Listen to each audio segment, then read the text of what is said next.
Okay, I think we're ready. All right, welcome to Pudgy Rolls. Tooling down the highway doing 79. I'm a twin pipe papa and I'm feeling fine. Hey man, dig that. Was that a red stop sign? This is, well, I'll tell you took the opening, now I gotta think of something else. All right, we're in the Porsche 2018, or the newest model. I gotta look this back up. Macan. And The Macan. holy crap, this is intimidating. And I mean intimidating, because if I screw up, I think this is like an $80,000 car, we're screwed. You're not going to see any more of me. It's just going to be big, it's going to be Than and camera guy, that's it. Where'd Tiny go? Well, he's in jail. Why? He did something stupid. No, you go ahead. Go on. Oh, shit, I'm an idiot. Alright, so like we normally do, let's go ahead and talk about the interior, see what that's like, and I'm going to get used to this driving dynamics of this car. Well, I mean, the interior is wow. I mean, we have done some nice cars. Don't get me wrong. I mean, we've done the Hyundai Genesis. You know, we looked over that car. We've done a lot of the Hyundai line, actually, and recently, you'll probably, I don't know when the video is going to go up, but you'll see we even did Acura, really nice, you know, $50,000, $40,000 cars. But when you step it up to this level, oh man, this is something else. Everything is soft, everything is comfortable. The seats are like performance kind of seats, you know. They have those side bolsters that keep you in place, but they are comfortable, at least for me. I mean, dude, I'm loving this. This is, right.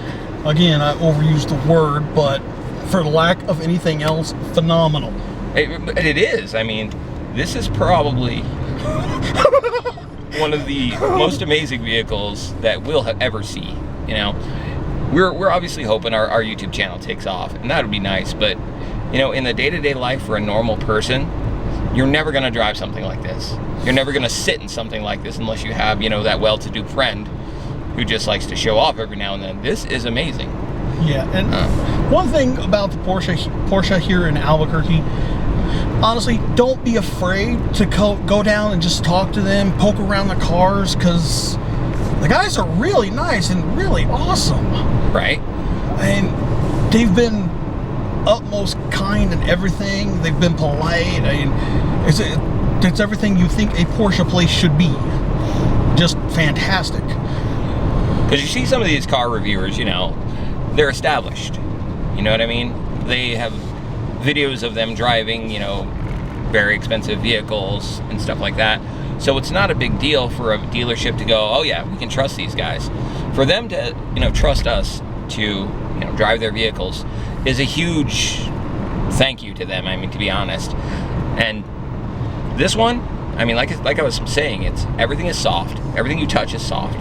The dash is like really nice. I know it's like the last thing on anybody's mind, but once you've dealt with like a normal car and then you go to something like this, you appreciate little things like that. You guys can't see it, but there's a clock right in the dead center of the dash. And I've been watching this thing, like, because we're on a time limit. So I've been making sure I know how long we're out. Yeah. And it's a beautiful clock. I'm not even kidding. You know, you've got all this beautiful trim. I thought my Seiko was nice. I know, right? And this is that. Oddly enough, it was a birthday gift, $400 and some odd watch, but ooh, that Porsche clock on the car looks a hell of a lot better. Mm-hmm. I mean, the trim, everything is just like, it fits together like a watch, you know, everything in its place perfectly, and it's awesome. Now, the only thing I actually do have a complaint. Whoa. And it's a little narrow, like on the passenger compartment. I'm, you know, not like got a big space here, but it's just, it feels like I don't have a lot of room to move left or right. And I guess you wouldn't really want that if you ever actually took these out for like a performance run. But, you know, as far as like going, let's say we were going on a road trip, that might get a little bit like, gotta shift, you know. But that's it. That's literally it. It fits the type of vehicle very well. Now, as far as the driving, I don't know if you caught that little when we turned back there, but I can already tell this is powerful compared to the cars we drive. You know, I drive a Subaru, he drives a Ford. Yeah, this He touched the gas a minute ago. That was awesome. I sat there, well, I'm gonna have to kind of go, and I just kind of, maybe a fourth, maybe half, I don't know, I'm not entirely sure, I haven't gauged it that well, but I pressed the pedal, and well, we just shot off, and my heart went through my gut, because, like I said, we screw up, oh, it is gonna be painful. Be game over with that fit, that's for sure. Yes. And it's funny because it probably wasn't honestly all that fast. And you probably only got to like 35. But the point is, it got there really smooth and really quick.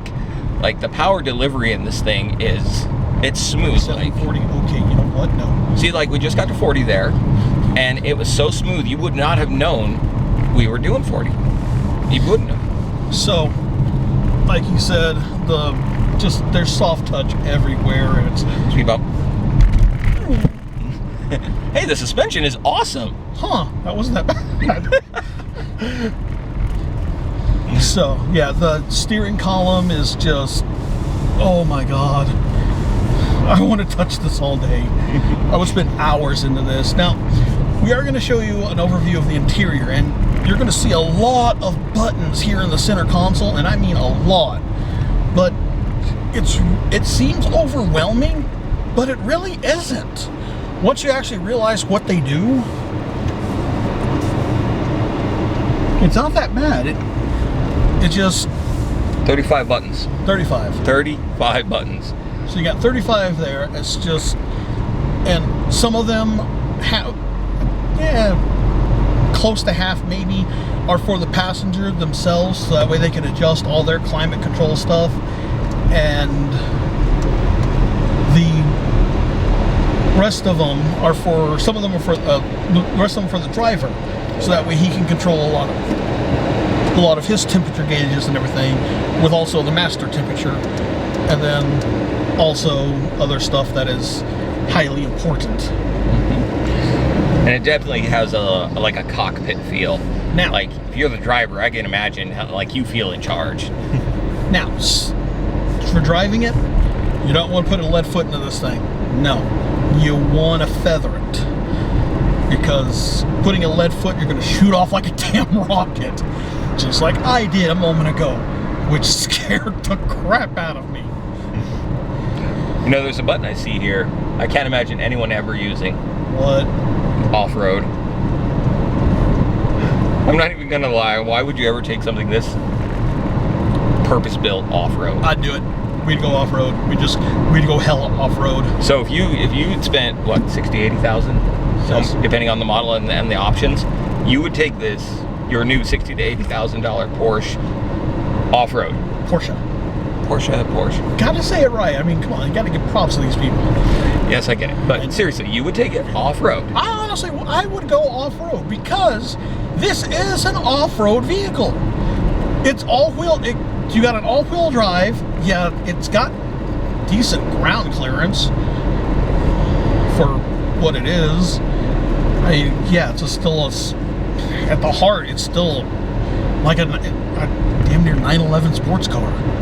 In an SUV body. Yeah, at the heart it still is, and so yes, I would literally take this off-road. Well, then he would be pressing that button. Me personally, if it was mine, you better think this would probably only see a bad road every now and then, and if that.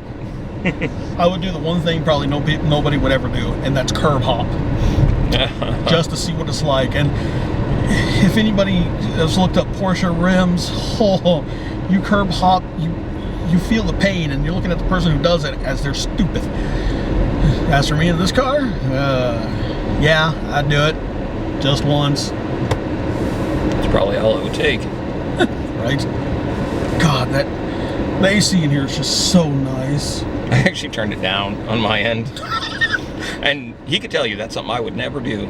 Yeah, we don't turn down ACs. Well, we live in New Mexico, well, you guys already know that, but you know, it's not Arizona, it's not Nevada, but it is still really hot here. And lately it's been muggy. Oh, 90% humidity I'm talking. I'm not talking like, oh, it's like 20% humidity. I'm like, you feel sticky. Yeah. So the AC has been working like triple duty at my place, and in the car, it just doesn't seem to work until like 10 minutes in. This thing, literally, it was like 2 minutes after we got on, I just started fiddling with my side. Comfortable. Right. And now, there are a bunch of things that we've still not gone over, and we're not reviewing the car or the whole entire thing and taking a little, saying what's good and what's bad about it. We're just talking about what it's like for, I'm a fat person. Than's Big Chris Than, my co-star, he's a fat person. And for us to get in and out of these things and to drive it around, thanks to the people who have allowed us to, it's really freaking awesome. Yeah, it really is. And I appreciate it. I don't want to do anything that'll cause problems with them, but more of, that's why we just talk about what it's like, what the driving dynamics are like, what the seating arrangements are like. Yeah, that's why you don't see us take the cars that we review to the track or, you know, any of that nonsense. You know, we review it from the everyman standpoint, you know. We're normal guys, you know. Yeah. We hold normal jobs, or, you know, we do normal things. We don't, And we, you know, we're not gonna buy one of these anytime soon. Well, that's actually dependent on you guys, but yeah. But yeah, it's just, so, as to wrap up, handles really well, feels just fantastic. Driving seat, God, I love being in here. I got flappy paddles, I got just so many buttons that would take me a while to understand and comprehend what they do, just to make sure I don't mess anything up. But it's not a large task. And as for the passenger, I mean, you've got absolute control over your environment here, like we discussed earlier. Everything is nice and close. Anything that you would actually need to touch is within an arm's reach easily. It's comfortable to sit here, and it's a nice experience being driven in a Porsche. I mean, how many people can say that? Honestly, you know, unless you got that rich friend, how many people can say, yeah, I've ridden in a Porsche? Well, we can say that now. I can mark it off my bucket list. For reals. So, hope you guys enjoyed this little overview of the Macan. Nice, beautiful car that it is. Try is fantastic. I love it. Please do the stuff down below if you got ideas on thoughts how to make this better, or things that we can improve on. Give us a heads up, or if you just want to see us get into stuff, tell us. Let us know. I'll drive almost anything that I can. As long as we're legally allowed to drive it, it doesn't require a CDL, we'll do it. If it requires a CDL, I'm going to have to get a CDL. Yeah, right? Yes. That would take a while. Those are expensive. Right.